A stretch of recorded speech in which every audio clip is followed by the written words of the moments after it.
ਵਾਹਿਗੁਰੂ ਜੀ ਕਾ ਖਾਲਸਾ ਵਾਹਿਗੁਰੂ ਜੀ ਕੀ ਫਤਿਹ। ਪਰਮ ਸਨਮਾਨਯੋਗ ਸਤਿਗੁਰਾਂ ਦੇ ਚਰਨਾਂ ਵਿੱਚ ਜੁੜਨ ਬੈਠੇ ਰੱਬ ਰੂਪ ਗੁਰਮੁਖ ਸਤਸੰਗੀ ਜਨ, ਸਤਿਗੁਰੂ ਜੀ ਦੀ ਅਪਾਰ ਬਖਸ਼ਿਸ਼ ਮਹਿਰਾਮਤ ਦਾ ਸਦਕਾ ਗੁਰੂ ਦਰ ਤੇ ਜੁੜਨ ਦਾ ਸੁਭਾਗ ਸਮਾਂ ਨਸੀਬ ਹੋਇਆ। ਸਤਿਗੁਰੂ ਜੀ ਦੀ ਇਲਾਹੀ ਅੰਮ੍ਰਿਤਮਈ ਬਾਣੀ ਦਾ ਕੀਰਤਨ ਗੁਰੂ ਕੇ ਪਿਆਰੇ ਕੀਰਤਨੀਆਂ ਪਾਸੋਂ ਆਪ ਜੀ ਨੇ ਸਰਵਣ ਕੀਤਾ। ਗੁਰੂ ਦਰ ਤੇ ਜੁੜ ਕੇ ਸਤਿਗੁਰੂ ਜੀ ਦੀ ਬਾਣੀ ਦੁਆਰਾ ਵਾਹਿਗੁਰੂ ਨਾਲ ਜੁੜਨ ਦਾ ਆਪਣੇ ਤਰਫੋਂ ਉਪਰਾਲਾ ਕਰ ਰਹੇ ਹਾਂ। ਸਤਿਗੁਰੂ ਰਹਿਮਤ ਕਰਦਿਆਂ ਸਮਝਾਉਂਦੇ ਨੇ ਕਿ ਮਨੁੱਖ ਆਪਣੀ ਬੁੱਧੀ, ਆਪਣੀ ਸਮਝ ਮੁਤਾਬਕ ਪਰਮਾਤਮਾ ਨੂੰ, ਪਰਮੇਸ਼ਰ ਨੂੰ ਸਮੇਂ-ਸਮੇਂ ਤੇ ਇਹ ਬਿਆਨ ਕਰਨ ਦਾ ਯਤਨ ਕਰਦਾ ਰਿਹਾ। ਇਸ ਨੇ ਪਰਮੇਸ਼ਰ ਨੂੰ ਪਰਿਭਾਸ਼ਿਤ ਕਰਨ ਦਾ ਬੜਾ ਯਤਨ ਕੀਤਾ, ਪਰ ਇਹ ਮਨੁੱਖ ਉਸ ਪਰਮਾਤਮਾ ਨੂੰ ਕਦੇ ਬਿਆਨ ਨਹੀਂ ਕਰ ਸਕਿਆ, ਉਸ ਨੂੰ ਕਦੇ ਪੂਰੀ ਤਰ੍ਹਾਂ ਪਰਿਭਾਸ਼ਿਤ ਨਹੀਂ ਕਰ ਪਾਇਆ, ਕਿਉਂਕਿ ਪਰਮੇਸ਼ਰ ਇੰਨਾ ਜ਼ਿਆਦਾ, ਸਤਿਗੁਰੂ ਕਹਿੰਦੇ, ਵਿਸ਼ਾਲ ਹੈ ਕਿ ਉਸ ਦੀ ਵਿਸ਼ਾਲਤਾ ਨੂੰ ਬਿਆਨ ਕਰਨਾ ਬਹੁਤ ਕਠਿਨ ਹੈ। ਉਹਨੂੰ ਕਿਸੇ ਇੱਕ ਚੀਜ਼ ਵਿੱਚ ਸੀਮਤ ਨਹੀਂ ਕੀਤਾ ਜਾ ਸਕਦਾ। ਜਦੋਂ ਅਸੀਂ ਉਸ ਪਰਮਾਤਮਾ ਨੂੰ ਬਿਆਨ ਕਰਦੇ ਹਾਂ ਤਾਂ ਸਾਡੇ ਸ਼ਬਦ ਵੀ ਅੱਧੇ ਅਧੂਰੇ ਨੇ। ਅਸੀਂ ਲੋਕ ਸ਼ਬਦਾਂ ਦੇ ਅੱਗੇ ਅਗੇਤਰ ਪਛੇਤਰ ਲਾ ਕੇ ਗੱਲ ਨੂੰ ਸਮਝਾਉਣ ਦੀ ਜਾਂ ਸਮਝਣ ਦੀ ਕੋਸ਼ਿਸ਼ ਕਰਦੇ ਹਾਂ। ਜਿਵੇਂ ਕਿਸੇ ਚੀਜ਼ ਦਾ ਅੰਤ ਹੈ, ਅਸੀਂ ਪਰਮੇਸ਼ਰ ਨੂੰ ਬੇਅੰਤ ਕਹਿੰਦੇ ਹਾਂ। ਜਿਵੇਂ ਕਿਸੇ ਚੀਜ਼ ਦੀ ਕੋਈ ਸੀਮਾ ਹੈ, ਪਰਮਾਤਮਾ ਨੂੰ ਕਹਿੰਦੇ ਹਾਂ ਅਸੀਮ, ਜਿਹਦੀ ਸੀਮਾ ਨਹੀਂ ਹੈ। ਕਿਸੇ ਦੀ ਕੋਈ ਹੱਦ ਹੈ, ਪਰ ਪਰਮੇਸ਼ਰ ਦੀ ਕੋਈ ਹੱਦ ਨਹੀਂ, ਇਸ ਲਈ ਬੇਹੱਦ ਉਸ ਨੂੰ ਕਿਹਾ ਜਾਂਦਾ ਹੈ। ਉਹ ਹੱਦਾਂ ਸਰਹੱਦਾਂ ਤੋਂ ਪਰੇ, ਉਹ ਸਾਡੀ ਸੋਚ, ਸਾਡੀ ਸਮਝ ਦੇ ਦਾਇਰੇ ਤੋਂ ਪਰੇ। ਇਸ ਲਈ ਸਾਡੇ ਸ਼ਬਦ ਐਸੇ ਹੀ ਨੇ। ਇਸ ਲਈ ਕਦੇ ਵੀ ਉਸ ਨੂੰ ਪੂਰੀ ਤਰ੍ਹਾਂ ਬਿਆਨ ਨਹੀਂ ਕਰਿਆ ਜਾ ਸਕਦਾ। ਕਿਸੇ ਇੱਕ ਸ਼ਬਦ ਰਾਹੀਂ ਜਾਂ ਕਿਸੇ ਇੱਕ ਚੀਜ਼ ਰਾਹੀਂ ਇਹ ਸੰਭਵ ਨਹੀਂ ਹੈ। ਲੋਕ ਪਰਮਾਤਮਾ ਨੂੰ ਆਪਣੀ ਸੀਮਤ ਬੁੱਧੀ ਦੇ ਮੁਤਾਬਕ ਸੀਮਤ ਕਰ ਲੈਂਦੇ ਨੇ। ਜਿਹੋ ਜੀ ਕਿਸੇ ਦੀ ਬੁੱਧ ਹੈ, ਉਹ ਉਹੋ ਜਿਹਾ ਬਿਆਨ ਕਰਦਾ ਹੈ। ਜਿਸ ਦੀ ਬੁੱਧੀ ਵਿਸ਼ਾਲ ਹੈ, ਉਹ ਪਰਮਾਤਮਾ ਨੂੰ ਵਿਸ਼ਾਲ ਰੂਪ ਵਿੱਚ ਹੀ ਵੇਖਦਾ ਹੈ। ਜਿਹਦੀ ਬੁੱਧੀ ਸੀਮਤ ਹੈ, ਉਹ ਉਸ ਨੂੰ ਸੀਮਤ ਰੂਪ ਵਿੱਚ ਵੇਖਦਾ ਹੈ। ਜਿਹੜਾ ਪਰਮੇਸ਼ਰ ਨਾਲ ਮਿਲ ਗਿਆ, ਉਹ ਪਰਮਾਤਮਾ ਨੂੰ ਕਣ ਕਣ ਵਿੱਚ ਵਸਿਆ ਹੋਇਆ ਦੇਖਦਾ ਹੈ। ਜਿਹਨੇ ਸਿਰਫ ਪਰਮਾਤਮਾ ਦੀਆਂ ਗੱਲਾਂ ਸੁਣੀਆਂ ਨੇ, ਉਹ ਪਰਮਾਤਮਾ ਨੂੰ ਕਿਸੇ ਇੱਕ ਥਾਂ ਨਾਲ ਜੋੜ ਲੈਂਦਾ ਹੈ, ਕਿਸੇ ਇੱਕ ਚੀਜ਼ ਨਾਲ। ਜਿਵੇਂ ਸਾਰੇ ਧਰਮਾਂ ਦੇ ਲੋਕ ਕਰਦੇ ਨੇ। ਕੋਈ ਉਸ ਨੂੰ ਸਿਰਫ ਮੰਦਿਰ ਵਿੱਚੋਂ ਹੀ ਦੇਖਦਾ ਹੈ, ਉਹਨੂੰ ਲੱਗਦਾ ਕਿ ਇੱਥੇ ਰੱਬ ਹੈ। ਕੋਈ ਸਿਰਫ ਮਸਜਿਦ ਵਿੱਚੋਂ ਹੀ ਦੇਖਦਾ ਹੈ, ਉਹਨੂੰ ਲੱਗਦਾ ਕਿ ਇੱਥੇ ਰੱਬ ਵਸਦਾ ਹੈ। ਕੋਈ ਸਿਰਫ ਗੁਰਦੁਆਰੇ ਵਿੱਚ ਹੀ ਵੇਖਦਾ ਕਿ ਇੱਥੇ ਰੱਬ ਵਸਦਾ ਹੈ। ਲੋਕ ਪਰਮਾਤਮਾ ਨੂੰ ਇੱਕ ਥਾਂ ਸੀਮਤ ਕਰਕੇ ਵੇਖਦੇ ਨੇ।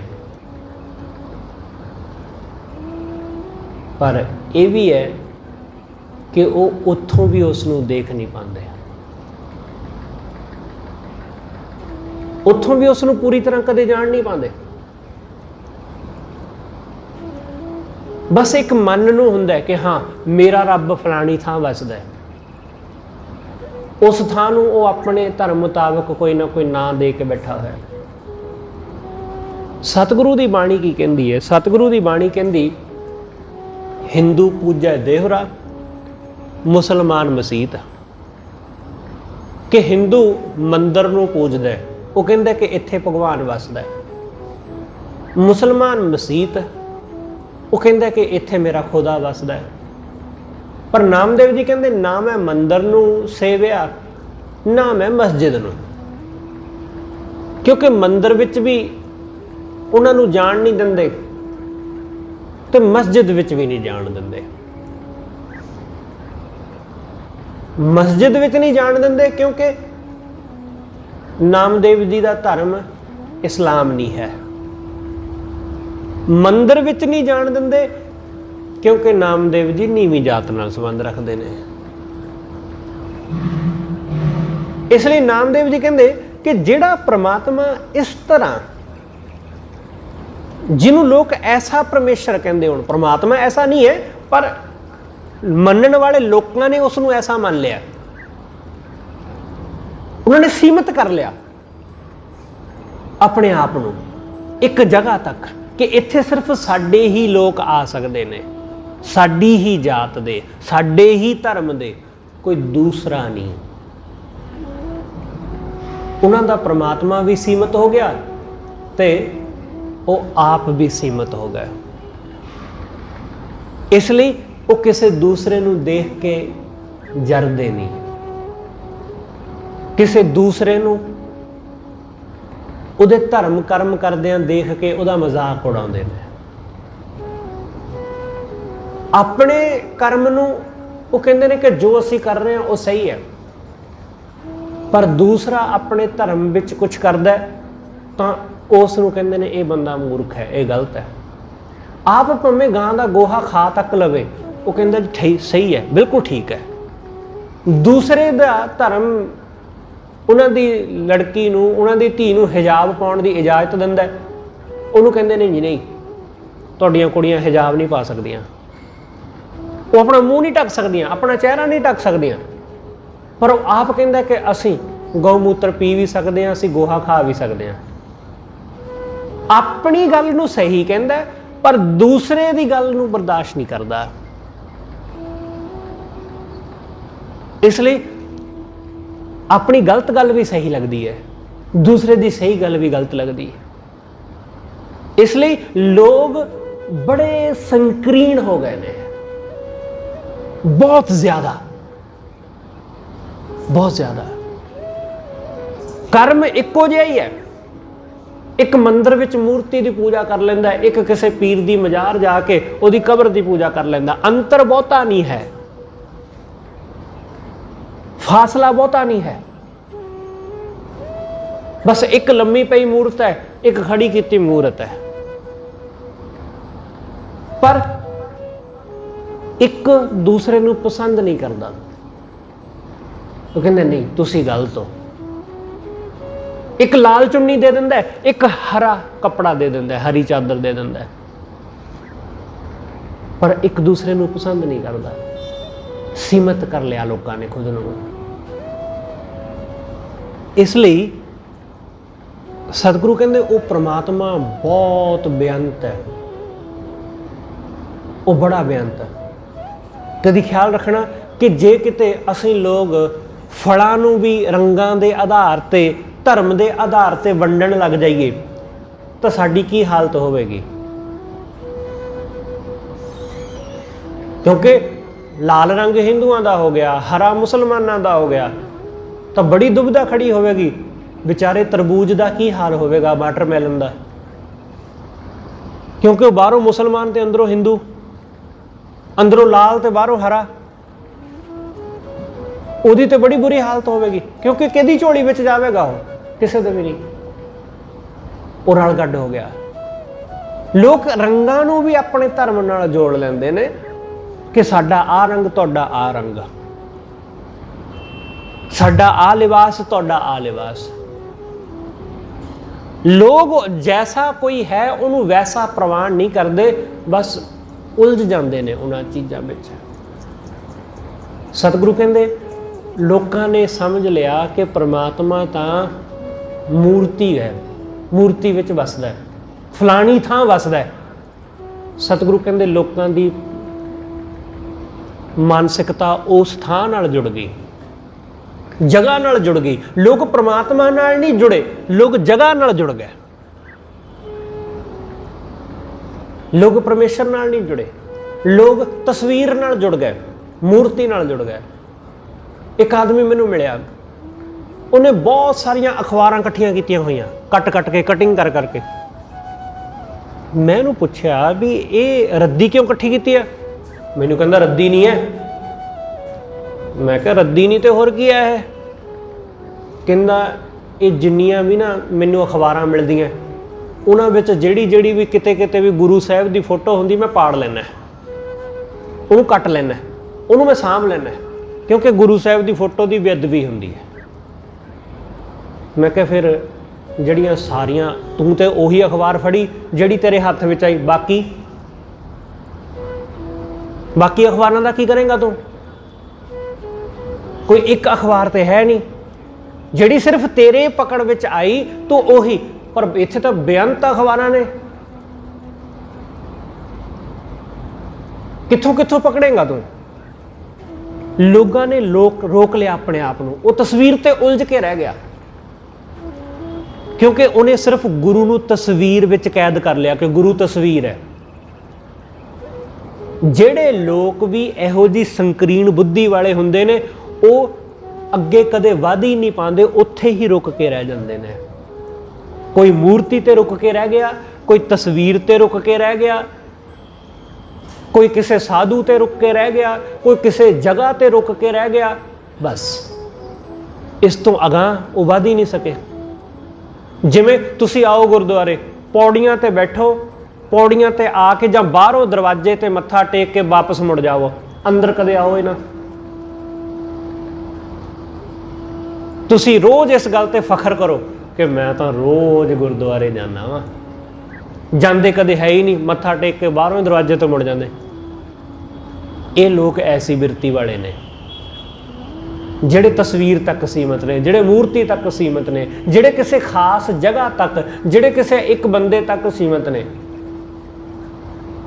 वो अगे कदे वधदे ही नहीं, वो उत्थे दे उत्थे ही ने। तुसी जरा सोचो कि तुहाडा बच्चा एक क्लास विचों लगातार फेल हो रहा होवे, हर साल उसे क्लास विच बैठ रहा, 10वीं विचों एक बारी फेल हो गया, चलो कोई गल नहीं, दूसरी बारी फेल हो गया, तीसरी बारी हो गया, चौथी बारी हो गया, 5 साल हो गए उन्होंने उत्थे बैठे हैं, तुसीं उन्होंने पसंद करोगे? एक बारी तो तुसीं बख्श दोगे कि चलो कोई गल नहीं, नहीं पास होया, फेल हो गया, पढ़ाई नहीं की होनी, इहदी ट्यूशन रखवाउंदे आ। पर दूसरी बारी फिर वो कह दी नहीं मैं तो जाना ही नहीं, मैं तो बहना ही इस क्लास विच। इन्हां आ जिहड़े लोग ने ना, जिहड़े किसी तस्वीर किसी मूर्ति तक रह गए, वो उस फेल होए विद्यार्थी वर्गे ने, कि वो अगे वध ही नहीं रहे, वो उत्थे रह गए सीमित। वो कहते जी नहीं साडे लई यही है, वो अगे वधना ही नहीं चाहते। उन्होंने रोक लिया खुद नूं, अपने आप नूं। इसलिए गुरु नूं जिवें माँ बाप नूं नहीं चंगा लगता ना, वो चाहते कि किसी तरह ये अगे लंघ जाए, ये पास करे इस क्लास नूं। गुरु भी चाहता है कि असी किसी तरह उन्होंने क्रॉस करिए, असी सीमित ना होइए। गुरु भी सानू परमात्मा जैसा असीम कर देना चाहता है, परमात्मा वर्गा विशाल कर देना चाहता है, असी सीमित ना होइए। तुसी रामानुज का नाम सुनिया होगा। रामानुज काली दा भगत सी, बहुत वड्डा भगत, ये कोई माड़ा मोटा नहीं, बहुत वड्डा। ते वो जदों भी नाम सुनदा सी ना अपने परमेश्वर दा, उन्होंने तुसी राम राम कहो, उस वेले बेहोश हो जाता सी। सिर्फ नाम सुने बस डिग पिया, क्योंकि ਉਹਦੀ नाम ਵਿੱਚ ऐसी लगन सी ਉਹਦੀ। पर एक दिक्कत बन गई ਉਹਦੇ वास्ते, यही ਉਹਦੇ ਲਈ दिक्कत बन गई, क्योंकि ਹੁਣ ਉਹ ਇਸ ਤੋਂ ਅੱਗੇ ਵੱਧ नहीं पा रहा, ਉੱਥੇ रुक गया, ਅੱਗੇ ਜਾ ਹੀ नहीं पा रहा, ਉੱਥੇ सीमित हो गया। बड़ी मुश्किल बन गई। काली ਦਾ ਭਗਤ ਸੀ, ਉਹਨੂੰ ਕਾਲੀ ਹੀ ਦਿਸਦੀ हर वेले, ਅੱਖਾਂ ਬੰਦ ਕਰਦਾ ਕਾਲੀ ਨਜ਼ਰ ਆਉਂਦੀ ਹੈ, ਜਦੋਂ ਵੀ ਸਿਮਰਨ ਕਰਦਾ ਕਾਲੀ ਨਜ਼ਰ ਆਉਂਦੀ ਹੈ, ਬਸ ਧਿਆਨ ਲੱਗ ਜਾਂਦਾ ਉਹਦਾ, ਸਮਾਧੀ ਲੱਗ ਜਾਂਦੀ, ਕਈ ਦਿਨ ਉਹ ਹੋਸ਼ ਵਿੱਚ ਨਾ ਆਉਂਦਾ, ਉਹ ਅੱਗੇ ਨਹੀਂ ਵੱਧ ਪਾ ਰਿਹਾ, ਉੱਥੇ ਹੀ ਰੁਕ ਕੇ ਰਹਿ ਗਿਆ। ਸਵਾਦ ਬੜਾ ਆ ਰਿਹਾ, ਆਨੰਦ ਬੜਾ ਆ ਰਿਹਾ, ਪਰ ਅੱਗੇ ਵੱਧ ਹੀ ਨਹੀਂ ਰਿਹਾ।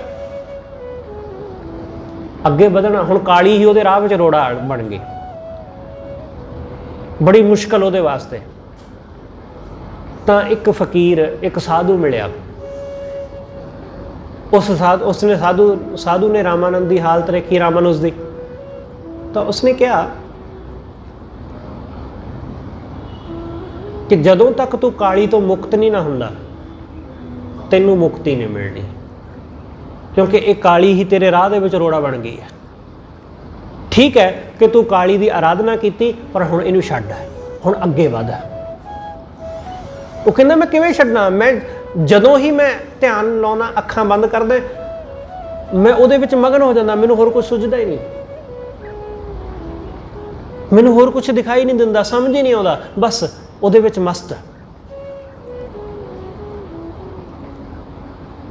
ਤਾਂ उस साधु ने कहा कि हुण जदों तू समाधि विच होवेगा ना, अखां बंद करेगा, मैं तेरे कोल बैठांगा। ਜਦੋਂ ही तेरे ध्यान विच काली आवे तां कृपान लैके काली दा सिर वढ़नी।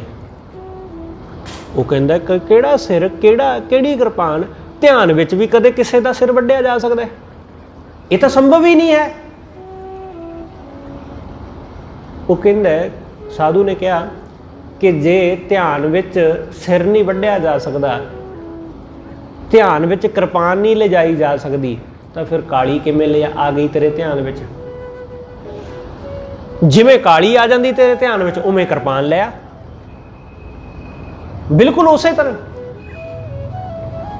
उन्हें कहा मैनू गल समझ नहीं आई।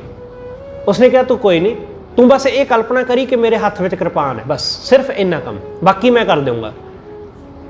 रामानुज ध्यान में बैठा, जिवें ही वो मस्त होने लग्या, उस साधु ने एक कच का टुकड़ा लिया, रामानुज दे मत्थे दे उत्ते उन्हें चीर दे दिता, बड़ी जोर नाल। जदों चीर दिता, उहदे मत्थे दे विचों खून दी धार बह तुरी, ते रामानुज बेहोश होकर डिग पिया। कुछ घंटियां बाद जदों रामानुज उठिया, उसने साधु का धन्नवाद किया। वो कहंदा हुण मेरे दिमाग विचों, मेरे मन विचों काली निकल गई, हुण मेरे मन विच परमेश्वर आ वसिया, निराकार आ वसिया। निराकार, ये काली ही मेरे राह विच रुकावट बन गई सी, यही मैनू परमेश्वर दे विच अगे नहीं सी वधण दित्ती, क्योंकि मैं इहदे तक सीमित हो गया सी। लोग इसे तरह मूर्तियां ते, तस्वीरां ते, किसे सो कॉल्ड साधु ते सीमित होकर रह गए, वो अगे ही नहीं वध पा रहे। परमात्मा तो दूर बैठा है, अजे लोग हाले राह विच ही रुके हुए ने। किसे नू माड़ा ने फड़ रखिया, किसे नू किसे गुरु पीर की तस्वीर ने फड़ रखिया, किसे नू किसे देवते की मूर्ति ने फड़ रखिया, किसे नू किसे ने, तो किसे ने किसे ने। लोग उत्थे रुके हुए ने, अगांह वध ही नहीं रहे। सतगुरु गुरु अर्जुन देव महाराज कहते हैं कि लोग सालग्राम हमारे पूजा, हमारे सेवा। सतगुरु कहते मेरे लिए सालग्राम परमात्मा की सेवा है। सालग्राम की है? सालग्राम एक पत्थर है। सनातन धर्म विच इहदा बड़ा सत्कार है। ये सालग्राम की है, नेपाल विच एक नदी वगदी है गंडका, उस नदी के कंढे एक पिंड पैंदा है साल ग्राम, मतलब पिंड सालग्राम। उस नदी दे विच पत्थर मिलते हैं, उन्हां पत्थरां दे उत्ते सफेद पत्थर ने उत्ते एक धारी हुंदी है, उस पत्थर नूं सालग्राम कहंदे ने। उस नदी विच ही पाया जाता है, होर किते नहीं मिलता, वो सिर्फ उस नदी विच मिलता है, गंडका विच, नेपाल विच मिलती है अजकल वो नदी, क्योंकि पहला नेपाल भारत नाल ही जुड़िया सी। उस नदी दे विचों ये पत्थर प्राप्त हुंदा है। हिंदू मनते हैं कि ये विष्णु भगवान की मूर्ति है, उस पत्थर नूं विष्णु का रूप कहा जाता है, इसलिए सालग्राम की हिंदुओं के विच बहुत ही सत्कार की भावना है सालग्राम के लिए। तो इसलिए बहुत सारे लोगों के कोल, हिंदुओं कोल, बहुत सारे जोगियां सन्यासियां साधुओं के कोल ये सालग्राम हुंदा है। सतगुरु कहते मेरे वास्ते सालग्राम परमात्मा का नाम है। मैं किसी सालग्राम तक, किसी पत्थर तक अपने आप को सीमित नहीं करया कि हाँ सिर्फ भगवान यही है, परमात्मा ये ही वसदा है। सतगुरु कहते नहीं, सालग्राम हमारा सेवा, साडे लई साधुआं की सेवा, गुरमुखां की सेवा, परमेश्वर की सेवा, यही सालग्राम है, कोई होर सालग्राम नहीं। पूजा अर्चा बंधन देवा, सतगुरु कहते पूजा अर्चना बंदना यही साडे लिए सब कुछ है। देवा अपने देव, अपने सतगुरु की पूजा अर्चना, उहदी आराधना करना, यही सब कुछ है, क्योंकि मेरे लिए मेरा गुरु ही देव है। सतगुरु कहते गुर जैसा ना ही को देव, मेरे लिए मेरा गुरु ही सब कुछ है। इसलिए मैं सालग्राम नूं नहीं पूजदा, मैं उस परमेश्वर नूं पूजदा जिहड़ा कण कण विच समाया होया, जिहड़ा कण कण विच वसिया, जिहड़ा जरे जरे विच वसिया। लोग खुद नूं रोक के बह गए ने, उन्होंने एक थां ते परमात्मा नूं सीमित कर लिया।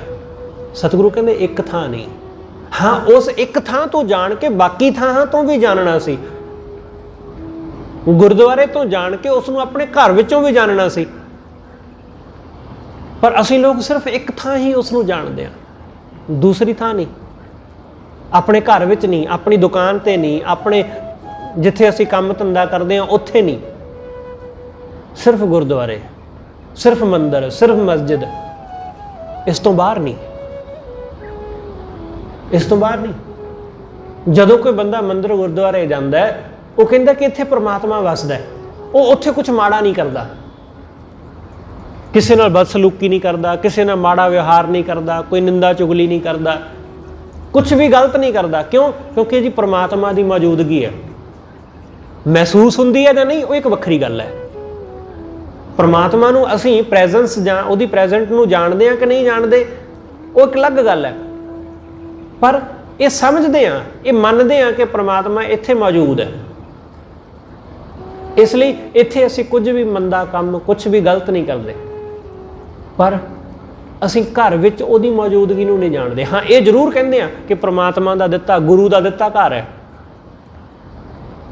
पर अपने घर विच उहनूं कदे हाज़र नहीं जानते।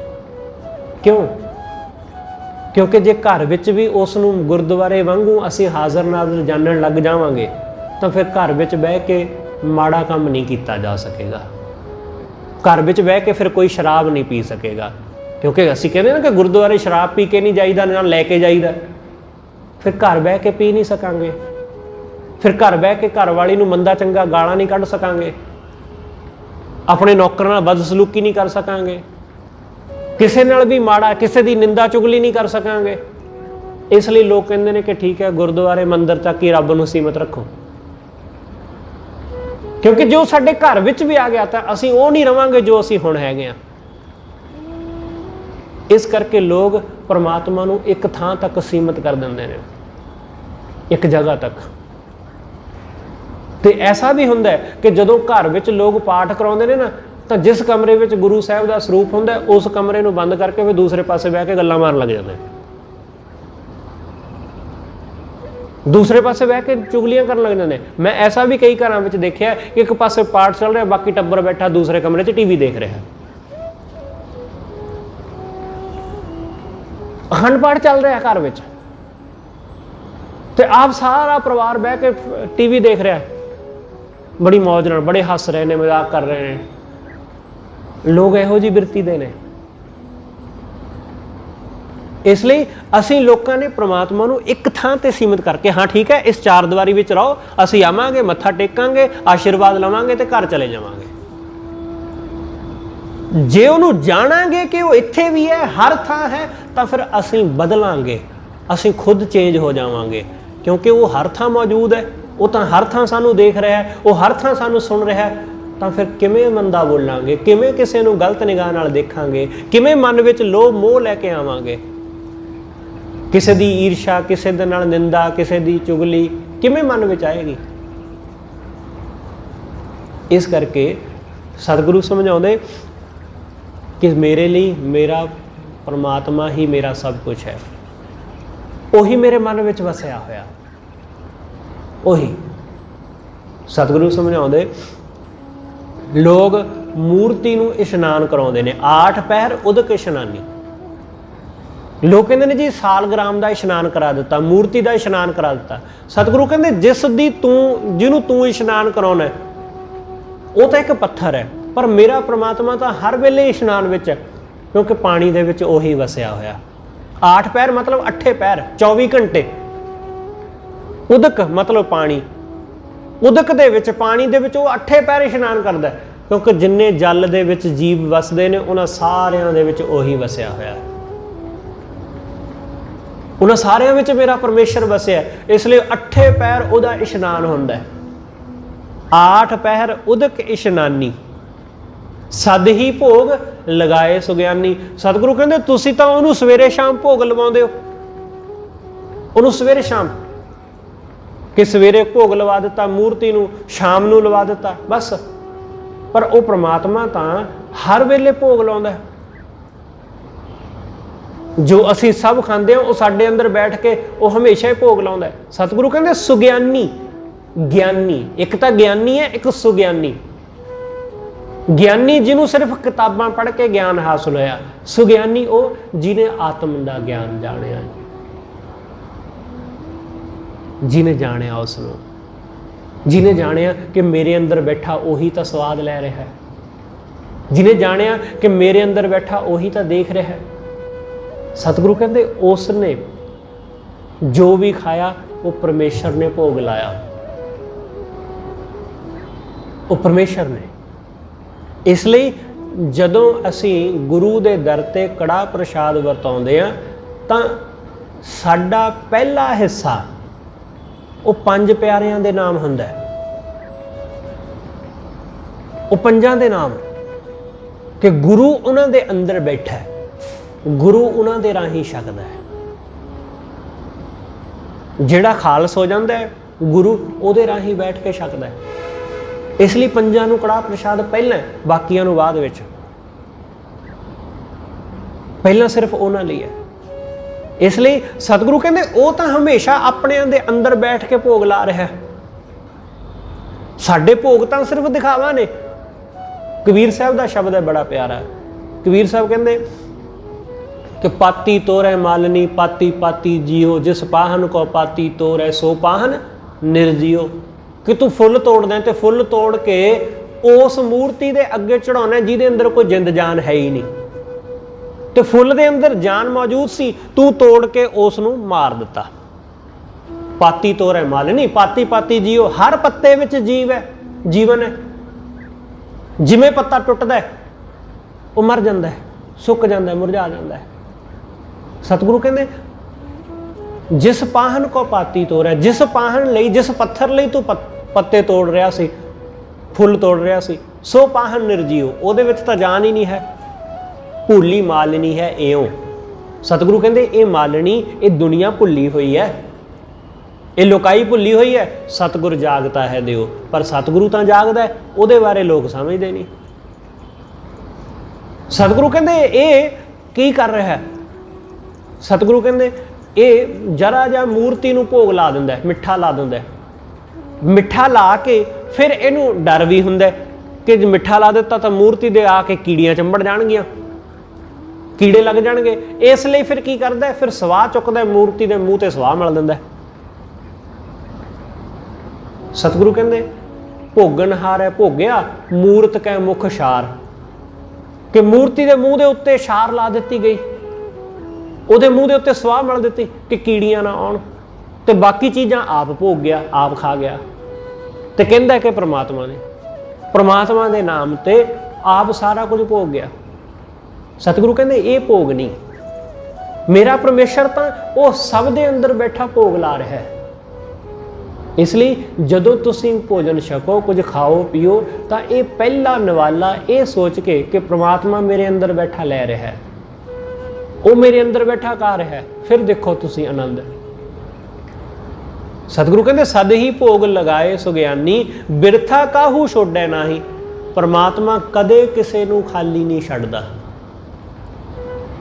ਉਹ ਕਦੇ ਕਿਸੇ ਨੂੰ ਵਿਅਰਥ ਨਹੀਂ ਜਾਣ ਦਿੰਦਾ, ਖਾਲੀ ਨਹੀਂ ਜਾਣ ਦਿੰਦਾ। ਬੋਹਰ ਤਿਸ ਲਾਗੇ ਪਾਈ, ਮੈਂ ਬਾਰ-ਬਾਰ ਉਹਦੇ ਪੈਰੀ ਲੱਗਦਾ, ਬਾਰ-ਬਾਰ ਮੈਂ ਉਹਦੇ ਚਰਨਾਂ ਤੇ ਝੁਕਦਾ, ਬਾਰ-ਬਾਰ। ਸਾਲਗ੍ਰਾਮ ਹਮਾਰੇ ਸੇਵਾ, ਪੂਜਾ ਅਰਚਾ ਬੰਦਨ ਦੇਵਾ। ਸਤਿਗੁਰੂ ਕਹਿੰਦੇ ਮੇਰੇ ਵਾਸਤੇ ਸਾਲਗ੍ਰਾਮ ਉਹਦੀ ਸੇਵਾ, ਉਹਦਾ ਸਿਮਰਨ ਮੇਰੇ ਲਈ ਇਹੀ ਹੈ।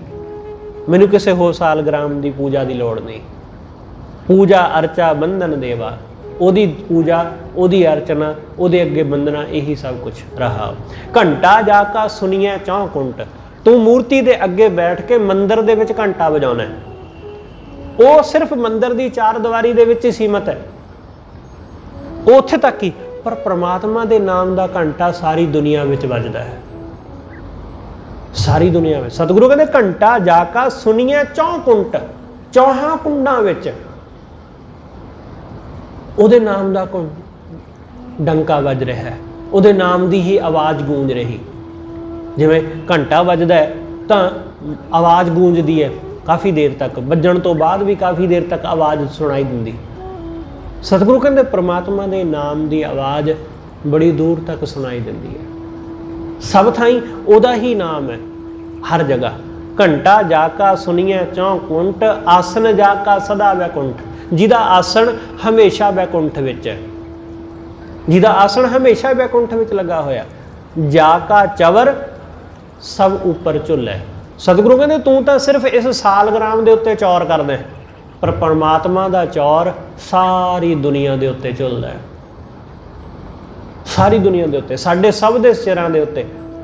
ਜਾ ਕਾ ਚਵਰ ਸਭ ਉੱਪਰ ਚੱਲੇ, ਉਹਦੀ ਹਵਾ ਸਾਡੇ ਸਾਰਿਆਂ ਦੇ ਸਿਰ ਉੱਤੇ ਮਾਨੋ ਚੌਰ ਕਰ ਰਹੀ ਹੈ, ਕਿਉਂਕਿ ਸਾਡੇ ਸਾਰਿਆਂ ਦੇ ਅੰਦਰ ਉਹ ਪ੍ਰਮਾਤਮਾ ਹੀ ਬੈਠਾ ਹੋਇਆ। ਜਾ ਕਾ ਚਵਰ ਸਭ ਉੱਪਰ ਝੁੱਲੈ, ਤਾਕਾ ਧੂਪ ਸਦਾ ਪ੍ਰਫੁੱਲੈ। ਸਤਿਗੁਰੂ ਕਹਿੰਦੇ ਉਹਦੀ ਧੂਫ, ਉਸ ਪ੍ਰਮਾਤਮਾ ਦਾ ਧੂਫ ਹਮੇਸ਼ਾ ਹੀ ਪ੍ਰਫੁੱਲਿਤ ਹੁੰਦਾ। ਗੁਰੂ ਨਾਨਕ ਸਾਹਿਬ ਨੇ ਇਹੀ ਤਾਂ ਕਿਹਾ ਨਾ ਆਰਤੀ ਵਾਲੇ ਸ਼ਬਦ ਵਿੱਚ ਕਿ ਗगन में थाल रव चंद दीपक बने, तारका मंडल जनक मोती। धूप मल आन लो, धूप मतलब धूफ, मल आन लो मतलब हिमालय पर्वत तो आने वाली हवा जिहड़ी चंदन नूं छूह के आउंदी है। सतगुरु कहंदे वो हवा पूरे इस जगत दे अंदर वो परमात्मा दा धूफ तुखा रही है। धूप मल आन लो, पवन चवरो करे, पौन चवर करदी है, इसलिए ਉਹਦੀ आरती बड़ी सुंदर है। इस करके सतगुरु कहते ताका धूप सदा प्रफुल्लै, घट घट संपट है रे जाका। संपट, संपट शब्द तुसीं सुनिया होवेगा। संपट का मतलब हुंदा एक छोटी जी डब्बी, छोटा जिहा डब्बा,